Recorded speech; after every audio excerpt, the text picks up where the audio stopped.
This paper essentially is the one we were discussing, where they put out in Antarctica all of these different temperatures from weather stations that didn't even exist. There's a very few weather stations in Antarctica, and they had to create computer formulas in order to basically, imagine what all the temperatures would have been around the places. And it says the study relied ultimately on pure guesswork. The vast mass of Antarctica, all satellite evidence has shown, has been getting colder over the past 30 years, and last year's sea ice cover was 30% above average. It's actually really interesting too, because they have to simulate data, because the whole thing's actually a fantasy, and they've also previously simulated the Earth's climate without the hydrological cycle, which makes almost no sense, because global warming and the whole greenhouse effect is primarily driven by moisture. Another climate article, this is also from the AP, UN climate chief quits, leaves talks hanging. Yvon Dubois, 5 months before 193 country continuation of Copenhagen at Cancun, Mexico, has quit, citing that he's just been really upset and frustrated, and now he's stepping down to work in business and academia. Yep, all of these things are finally getting to the guys, I suppose. All the scandals come out, all the leaks of all of their manipulated data. This next article as well from the Telegraph in the UK, India forms new climate body, also gives more momentum against the climate cult. It says the Indian government has established its own body to monitor the effects of global warming because it cannot rely on the United Nations Intergovernmental Panel on Climate Change, a group headed by its own leading scientist, Dr. R.K. Pachuri. Its environment minister in India, Mr. Jairam Ramesh, has said that there's a fine line between climate science and climate evangelism. They just take published literature and then they derive assessments. So we had goof-ups on Amazon forests, glaciers, snow peaks. And so they've now founded the Indian Network on Comprehensive Climate Change Assessment. Well, that's commendable that there are scientists who truly want to find out what's going on, want to actually follow the scientific method, and are trying to create other avenues to do so.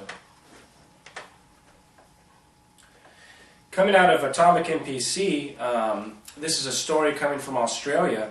Inspire Foundation, the ALIA, and Google and Yahoo have all joined together, submitted a letter to Senator Conroy, who's been setting up the entire internet filter there. They put out an article saying that we are concerned that the scope of content to be filtered is too wide. Filtering all RC material could block content with strong social or educational value. They continue to say that the most effective way to protect our children on the internet is not actually by all of these firewalls and not letting people see websites across the whole country, but actually through education of your children, policing of the legitimate things that need to be cracked down on, like child pornography rings and other peer-to-peer sites that do that type of information, and the technical measures that can be taken. So they've, in a rare stance here by Google, they've actually come out against censorship, and we'll see how they stay towing the line on this one. Yeah, you never know. It could just all be PR because they don't want to alienate their customer base and whatnot. Exactly. Another article relating to events in Australia's push towards censorship. This is from also AtomicNPC.com in the AU. Operation Titstorm takes Australian government websites down. It says, similar to the attack of March late last year, an infamous internet group called Anonymous attacked the government and parliament sites with a peak 7.5 million hits per second, which were bringing the servers down, and politicians were also flooded with pornographic emails and faxes and phone calls. Out of IT news from Australia, we have a group called the Pirate Party, which is going to contest the next federal election. The Pirate Party, which evolved from cultural and legal skirmishes with authorities in Sweden and Germany, is on its way to signing the 500 people needed to become an official Australian political party. They have a strict stance about illicit copying and sharing of content, which they say doesn't equate to income loss for producers. They say it actually helps because it allows for entire niche genres and unknown artists to propagate their creative works to fans without the controls imposed by industry, allowing more vibrant cultural and economic outcomes for artists. So it looks like the people in Australia are really coming out against the government censorship of the internet there. Yep. Well, and a great Mark Twain quote was, There's one thing that God cannot do, and it's find any sense in copyright laws, something to that effect.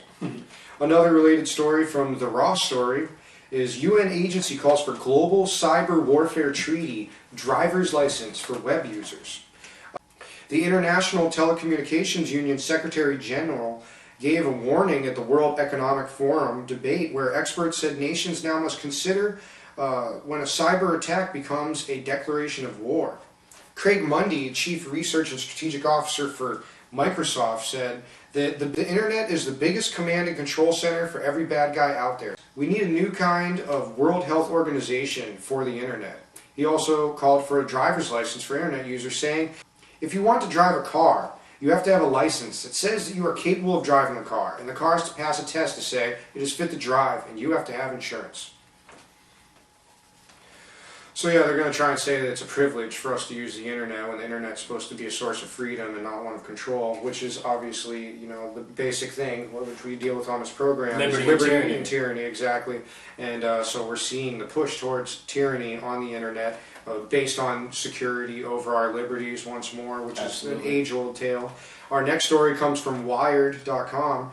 It says, dumb labels laws, not Google, to blame for music blog deletions. It says some call it Music Blogicide 2010. An article from The Guardian says Google shuts down music blogs without warning. Music labels actually often give bloggers permission to post songs on their sites. And Google has takedown notices which are issued by label representatives which shut down the blog immediately. The Digital Millennium Copyright Act imposes these actions with the threat of liability for Google, while laws fail to distinguish legitimate content. So in the meantime, we're going to continue to see this kind of a thing where they're going to take down legitimate content. And they just took down all kinds of people's blogs without even warning them ahead of time, so they could save all their work that And they have no years. means to sell that they were legit and they had permission. Well, one thing that's trying to be done about all of this anti-freedom acts that are going on around the world is WikiLeaks, as well as Iceland MPs have proposed a journalism haven for their country in Iceland, which would be basically a way for journalists around the world to have their information stored and kept in a safe place where it's not going to be infringed upon and censored and taken down by these different tyrannical organizations that are being set up around the world. I think it's a great idea, and I hope they really go through with it. Yeah, hopefully it will go international and we can get rid of tyrannical forms of media. But that's all of our news, and hope you look into it a bit further by checking the links on our website and learning more. Unstackingthedeck.ning.com. It's all one word, unstackingthedeck.ning.com.